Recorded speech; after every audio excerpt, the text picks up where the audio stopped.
बिस्मिल्लाहिर्रहमानिर्रहीम। अस्सलामु अलैकुम। तू है ही मनहूस, मेरे बेटे जो खा गई है। ये वो लफ्ज थे जिसने हम तीनों बहनों की जिंदगी बर्बाद कर। मैं नहीं जानती कि ऐसा क्यों, लेकिन इस लफ्ज ने हमें बर्बाद करके रख दिया था। मैं आपको अपनी कहानी सुनाना चाहती हूँ, जिसे सुनकर शायद आपकी आंखों से आंसू बहने लगे। मेरा नाम शगुफ्ता है। हम लोग 3 बहनें थी। हमारा कोई भाई न था। वालिद साहब ने 2 शादियाँ की थी। पहली बीवी से उनकी औलाद जब ना हुई तो उन्होंने दूसरी शादी कर ली। दूसरी बीवी में से रब ताला ने इन्हें ऊपर नीचे 3 बच्चियों से नवाजा, जिनकी पैदाइश पर खुशी में इन्होंने सारे गांव में मिठाइयाँ तकसीम की। हर बच्ची की पैदाइश पर मेरे अब्बा जी ने 10-10 बकरे कुर्बान किए। यूं हम तीनों बहनें मुंह में सोने का चमचा लेकर पैदा हुई, क्योंकि अल्हम्दुलिल्लाह हमारे पास अल्लाह का दिया सब कुछ था और वालिद साहब के माली हालात भी बहुत अच्छे थे। हमें नहीं याद कि हमने अपने अब्बा से कोई फरमाइश की हो और उन्होंने पूरी ना की हो, लेकिन कुछ लोग कहते हैं ना कि जो सोने चांदी में तोले जाते हैं वही गलियों में कभी कभी धक्के भी खाते हैं। कुछ ऐसा ही हम तीनों बहनों के साथ भी हुआ। हमारी एक खाला थी, उनके बड़े बेटे को औलादे नरीना ना होने की वजह से मेरे वालिदैन ने बेटा बनाकर पाला था। अब्बा उनसे बहुत प्यार करते थे। खाला जब भी घर आती मेरे अब्बा को भाई साहब कहकर बहुत कुछ हथिया लेती। मेरी आपा की जब शादी की उम्र हुई तो खाला ने इनका रिश्ता मांग लिया। अब्बा ने भी यही कहा कि देखा भाला लड़का है, अपनों से बेहतर और कौन हो सकता है। इसलिए मेरी बड़ी बहन की शादी उसी खाला के बेटे से हो गई। खाला ने शादी के अगले रोज ही आपा को किचन के कामों में लगा दिया। घर की मुलाजमा भी हटवा दी। सारे काम मेरी आपा से करवाने लगी। आपा के शौहर का रवैया भी आपी के साथ अच्छा ना था। जरा सी बात अगर उनके मिजाज के खिलाफ हो जाती तो वो आपा पर चीखने चिल्लाने लगते। फिर खाला भी बेटे की कान भरती रहती। मेरी आपा ने शादी के 3 माह बाद मायके जाने का कहा तो खाला आग बगोला हो गई। कहने लगी अपने घर और घरदारी पर तवज्जो दो। ये क्या बात है कि आए दिन मायके जाने की रट लगाए रखती हो। मेरी आपा चुप सी हो गई। शादी से पहले वाली खाला तो वो कहीं से नहीं लग रही थी, जो हर वक्त वहाँ पर बारी सदके जाती रहती। खाला के 2 बेटे और 1 बेटी। कुछ ही दिन गुजरे थे कि खाला के छोटे बेटे का एक्सीडेंट हो गया और उसकी एक टांग नकारा हो गई। जिन दिनों ये हादसा हुआ इन दिनों में 5वीं जमात में पढ़ती थी और मेरी बड़ी आपा नई ब्याह कर इनके घर गई थी। जैसा कि अक्सर औरतों की आदत होती है, वो बातें बनाने लगी कि मदीहा बदकिस्मत है, उसके सब्ज कदम है। तभी उसके घर में कदम आने से देवर की टांग कट गई है। मेरी खाला भी एक वहमी किस्म की औरत थी। पहले ही मेरी आपा का जीना दोबर कर रखा था और अब मोहल्ले की औरतों की बातें सुनकर कहने लगी मेरी तो किस्मत ही फूट गई। मुझे ऐसी मनहूस बहू मिली है कि आते ही उसने मेरे घर को बर्बाद कर दिया। मेरी खाला तो बैन ही डालने लगी। आपा के दिल को लोगों की ये बातें ठेस पहुंचाती थी। खाला हर वक्त मेरी आपा को कोसती रहती। आपा रोती रहती। बीवी को उदास देकर मेरी खालू का दिल बहू से बुरा रहने लगा। वो अपनी बेटी से प्यार भरा सलूक करते थे, जबकि बहू यानी कि मदीहा आपा को नजरअंदाज करते। आपा का शौहर भी अपने हर नुकसान का जिम्मेदार आपा को ही ठहराता और हर बात पर इन्हें रोकते टोकते थे। आपा मदीहा शादी के कुछ अरसे बाद पहली बार अब्बू बेटी से मिलने के लिए खाला के घर गए।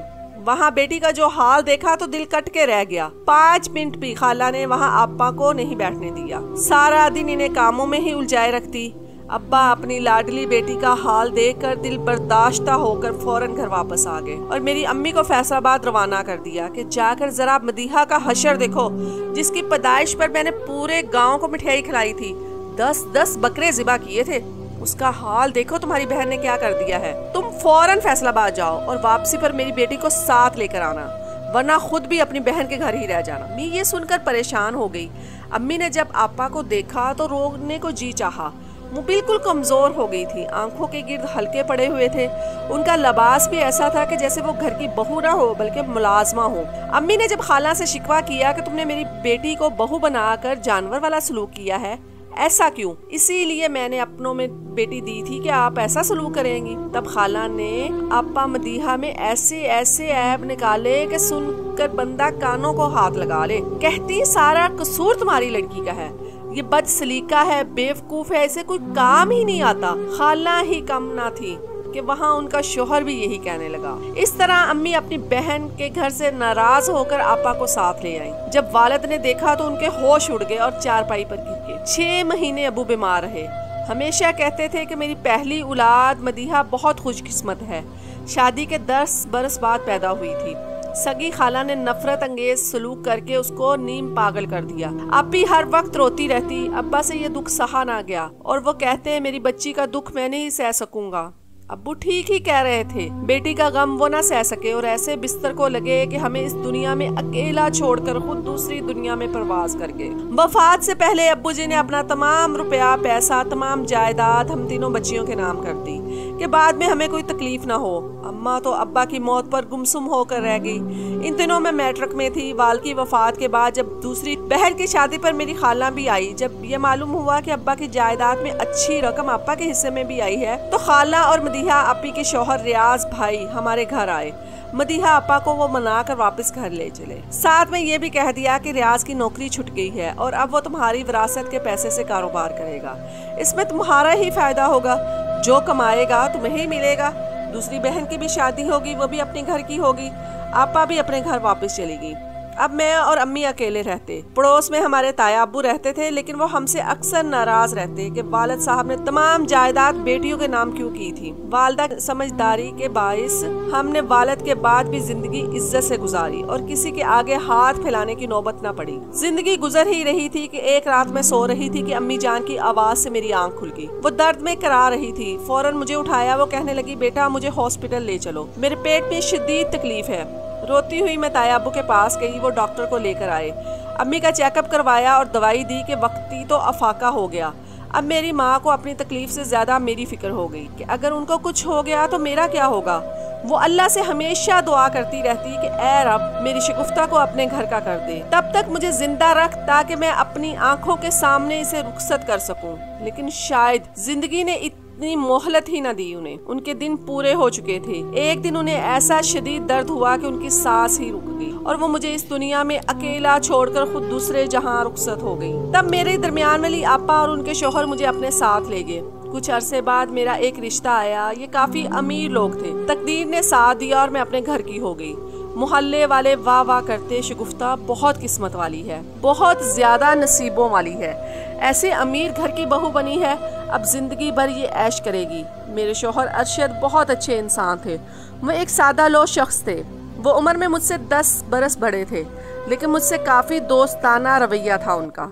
मेरा कोई मायका नहीं था, क्योंकि मायका माँ बाप से होता है। जब माँ बाप ही ना हो तो मायका भी नहीं। लिहाजा मैंने दिल में ये अहद कर लिया कि ससुराल वालों की खूब खिदमत करूंगी, अपने सास और ससुर को ही अपना माँ बाप समझूं, क्योंकि यही मेरा आखिरी ठिकाना है, यही मेरा घर है। मैं आपको भी यही बताती चलूं कि मेरे 3 जेठ थे और 2 देवर थे और मेरी 2 नंदे भी थी। थोड़ थोड़ कर सबके काम करती ताकि इन लोगों के दिल में मेरे लिए जगह बन जाए और ये मुझे अच्छा कहने लगे। लेकिन इतनी खिदमत गुजारी के बावजूद सास हमेशा मुझे पाँव की जूती समझती। सब बड़े छोटों के सामने मुझे बेइज्जत कर देती थी। अपनी नंदों और जेठानियों को खुश करने के लिए मैं उनके बच्चे भी खुद संभालती थी ताकि उनका रवैया मुझसे मोहब्बत भरा हो जाए। लेकिन पराये तो पराये ही होते हैं और जिन बेटियों का कोई मायका नहीं होता ना, ये बात सच है कि ससुराल में भी उनकी कोई इज्जत नहीं होती। मेरे शौहर अरशद वालिदैन के बहुत फर्मा बरदार थे। वो उनके सामने मेरी हमायत में उफ तक न कहते। मुझे भी कहते कि शगुफ्ता तुम सब्र करो, आखिर कभी तो ये सब अच्छे हो जाएंगे और हमारे भी अच्छे दिन जरूर आएंगे। मेरी दोनों शादीशुदा बहनों की बेटियां ही थीं। औलादे नहरीना से वो महरूम थी, लेकिन अल्लाह ताला का मुझ पर करम हो गया कि मेरी पहली औलाद बेटा हो गया, जिसका नाम मैंने बिलाल रखा। लोग हमेशा यही कहते हैं कि शगुफ्ता ने सब्र किया, तभी अल्लाह ने उसे खूबसूरत इनाम से नवाजा। मेरी खुशनसीबी ये थी कि मेरा जीवन साथी बहुत अच्छा था, जो मुझसे बेपनाह मोहब्बत करते थे, लेकिन अपने वालिदैन के सामने वो मेरी तरफदारी ना कर सकते थे। वो भी काफी बुज़दिल थे। किसी के सामने कुछ कहने की उनमें हिम्मत ना थी, ना ही वो अपना हक कभी मांग सकते थे। हमेशा डरते ही रहते। जब मुझे सास बुरा भला कह मैं रोती और खाना ना खाती तो वो बेचारे मुझसे ही छुपते फिरते। मेरे शौहर के वालिद भाई हर तरीके से पैसा कमाते थे। हलाल हराम का उन्हें कोई फर्क नहीं था, लेकिन मेरा शौहर अरशद हमेशा यही कहते थे कि चाहे थोड़ी हो, लेकिन मैं हमेशा रोजी हलाल ही कमाऊंगा। इसलिए वो अपने वालिद और भाइयों के साथ उनके कारोबार में शरीक ना हो सके और सरकारी मुलाजमत शुरू कर। इसी वजह से उनके वालिद साहब और उनके भाई उनको नापसंद करते थे। क्योंकि वो उनके साथ कारोबार में हाथ ना बटाते, और ना ही मेरे शौहर को घर में कोई अहमियत देता, क्योंकि ये कारोबार में उनके साथ शरीक ना थे। हम तीनों बहनों ने अपनी अपनी जायदाद बेच दी और मेरे हिस्से में जो रकम आई वो मैंने अरशद को ला कर दी। उन्होंने एक दुकान खरीदी और बेटे के नाम से उन्होंने एक किराना स्टोर शुरू कर दिया। कुछ अरसे बाद बड़ी मुश्किलों से हमने एक छोटा सा मकान भी बना लिया, क्योंकि जायदाद की कुछ रकम मैंने अभी तक संभाल के रखी थी। रब ताला का लाख लाख शुक्र अदा करती थी कि अल्लाह ताला ने मुझे एक घर से तो नवाज दिया। बलाल के बाद अल्लाह ताला ने मुझे ऊपर नीचे 3 बेटियों से नवाजा। अब मैं 4 बच्चों की मां। हम अपने नए मकान में आ गए। मकान बनाने के चक्कर में अरशद ने दुकान पर इतनी तवज्जो न दी, यूं उनका कारोबार बैठ गया। इन हालात में मेरी दूसरी बहन और उनके शौहर ने हमारा खूब साथ दिया और बहुत मदद की। लेकिन एक दिन मेरे ये बहनोई भी ब्रेन हेमरेज होने की वजह से इस दुनिया से रुखसत हो गए। माँ बाप के बाद मुझे इन्हीं का सहारा था, वो भी ना रहा, तो मेरे दिल में एक खौफ सा बैठ गया। हर वक्त मैं अल्लाह ताला से दुआ करती कि ऐ अल्लाह, मुझे और मेरे शौहर को हमारे बच्चों के लिए जिंदगी की मोहलत देना कि हम दोनों मिलकर इन्हें परवान चढ़ा सकें। अजान होती तो मैं झोली फैला कर कहती कि ऐ मेरे रब, सब बच्चों के माँ बाप जिए और हम मियाँ बीवी भी अपने बच्चों के लिए हमेशा सलामत रहें। कुछ ही अरसा गुजरा था कि बड़े बहनोई को भी दिल का दौरा पड़ा और वो भी इस दुनिया से रुखसत हो गए। यूँ सब मेरी दोनों बहनों को मनहूस कहने लगे कि ये दोनों बहनें अपने शौहर को खा गई हैं। हालांकि जिंदगी और मौत तो रब ताला के हाथ में है, लेकिन लोग इस हकीकत को ना मानते थे। अब मेरे दिल में भी एक डर सा बैठ गया। हमेशा अपने शौहर अरशद के लिए लंबी जिंदगी की दुआएं करने लगी। कुछ अरसा बाद अचानक अरशद बीमार पड़ गए तो मेरा सुकून जाता रहा। कई दिन तक तो मैं बिल्कुल भी सो ना सकी। हमेशा दिल में डर रहता कि नींद में आंख बंद कर ली तो कहीं मेरा जीवन साथी मुझसे बिछड़ ना जाए। फिर अल्लाह ताला ने मेरी दुआ कबूल कर ली और वो एक बड़ी बीमारी से बच गए। वो ठीक हो गए, लेकिन उनकी बीमारी का खौफ मेरे दिल में बैठ गया। उनके गुर्दे मुतासिर हो गए थे, इसलिए मुझे खौफ आता था कि इनको फिर से कुछ ना हो जाए। हर दम मैं यही कहती कि ये जीते रहें और उन्हें कुछ भी ना हो। चाहती थी कि हर दम अरशद मेरी आंखों के सामने रहे। बाथरूम में भी वो जाते, अगर कभी वॉशरूम में वो लेट हो जाते तो मैं जाकर दरवाजे के पास खड़ी हो जाती और हमेशा इन्हें आवाज देती। कभी वो मुझे डांट भी देते और कभी कभी तो वो हंस भी देते। कहते तुम इतना क्यों डरती हो? शायद इसलिए कि अगर मैं न रहा तो तुम्हें कोई कमा कर नहीं देगा, कौन तुम्हारा ख्याल रखेगा? और मैं नाराज हो जाती। हरगिज नहीं अरशद, मैं जवाब देती, आपकी बीमारी देखी है तो अब मैं आपको अपनी आंखों से ओझल नहीं करना चाहती। शायद इसीलिए मुझे डर रहने लगा है कि पहले वालिद गए, फिर भाई, कोई ना था, फिर दोनों बहनोई भी इस दुनिया से चले गए। अब आप ही मेरा सब कुछ हैं। जुमा का रोज था। बिलाल और अरशद दोनों नमाज पढ़कर आए थे। दोनों बाप बेटा किसी घर की फौतगी पर दुआ कराने के लिए जा रहे थे कि रास्ते में इन्हें किसी कार वाले ने टक्कर मार दी और यूं मेरी गोद भी उजड़ गई और मेरा सुहाग भी उजड़ गया। मौके पर ही इन दोनों की रूह इस दुनिया से रुखसत हो गई। शायद गाड़ी चलाने वाले इस तरह अंधे हो गए थे। दोनों मोटरसाइकिल पर सवार थे। इस गाड़ी वाले ने टक्कर मारी और फौरन ही वो मौके से फरार हो गया। ये न देखा कि पीछे इन लोगों का क्या हाल है। मेरी तो जैसे दुनिया ही वीरान हो गई थी। आज मैं फिर 15 बरस पीछे चली गई। फर्क सिर्फ इतना था कि तब मैं अकेली थी और अब मेरी 3 बेटियां भी मेरे साथ थी। अब मुझे अकेले इन तीनों की परवरिश करनी थी। सास ने मेरे लिए दरवाजे बंद कर डाले, कहती ऐसी मनहूस बहू बना कर लाई हूँ कि वो मेरा बेटा भी खा गई। पहले इसकी दोनों बहनें भी अपना सुहाग को खा गई। उसकी कमी थी, उसने भी मेरे बेटे को छीन लिया। ये ऐसे अलकाबात थे जिसको सुनकर मैं लर्ज गई। मैं आगे सदमे से 2-4 थी। भला इसमें मेरा क्या कसूर था? मेरी सास को ये खबर भी नहीं कि अगर उन्होंने अपना बेटा खोया तो मैंने भी इकलौती औलाद को खोया था। भला मौत पर मेरा क्या बस? मैं तो पहले ही अजलों की डसी हुई थी। हर वक्त अरशद और अपने बेटे के बिलाल की जिंदगी की दुआएं करती। शायद मेरे नसीब में ही ये सब लिखा था। मैं ऐसा ही नसीब लेकर आई थी। उम्मीद थी ससुर मेरा साथ देंगे, लेकिन मरने से पहले ही उन्होंने हमारी करियाने की दुकान भी मेरे छोटे देवर को सौंप दी। कार से टक्कर मारने वाले की जरा सी बेपरवाही ने मुझे और मेरी बेटियों को बेमौत मार दिया। अब मैं कहाँ इनको ढूंढने जाती और दामन पकड़कर क्या फरियाद करती? मेरा तो कुछ ना बचा था।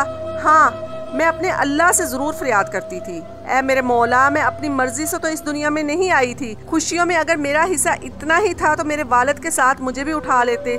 میری سب سے چھوٹی بیٹی 4 سال کی تھی اور جب وہ مجھ سے پوچھتی امی ابو اور بھائی کب واپس آئیں گے تو میرا دل روتا کہ میں مر جاؤں۔ بیٹے کو پیار سے گلے بھی نہ لگاتی تھی کہ اب تو یہ بڑا ہو گیا ہے۔ 14 برس کا میرا جوان جہاں بیٹا تھا۔